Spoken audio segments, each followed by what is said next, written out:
Hello guys, നമ്മൾ ഉണ്ടാക്കാൻ പോണ മിൽക്ക് സർബത്താണ്. അതിന് ആദ്യം മിൽക്ക് ഇത് മിക്സ് ചെയ്യണമെങ്കിൽ വിചാരിക്കരുത് ഇത് ആവശ്യമുണ്ടെന്ന്. ഇത് പാല് കട്ടിയായപ്പോൾ അടിച്ചിട്ടാണ്. നിങ്ങൾ നല്ലോണം ലൂസാവുകയാണെങ്കിൽ വെള്ളം ഒഴിച്ചാക്കണം. അപ്പം നമ്മളെ പരിപാടി ഇറങ്ങും. ഫസ്റ്റ് തന്നെ എന്തില്ല കുറച്ച് കൂടുതൽ നന്നായി ഒഴിക്കുക, മധുരമാണെങ്കിൽ. പിന്നെ മിൽക്ക് ഒഴിക്കുക.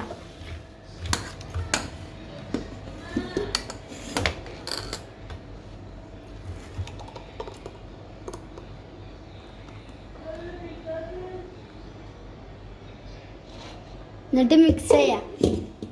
സ്പൂൺ എടുക്കട്ടെ ഗൈസ്.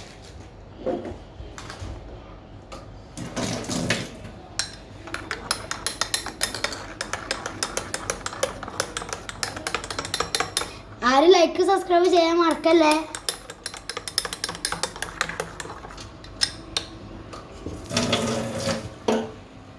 അപ്പോൾ ലാസ്റ്റ് ട്രൈ ചെയ്ത് നോക്കാം. കൊള്ളാം ഗൈസ്.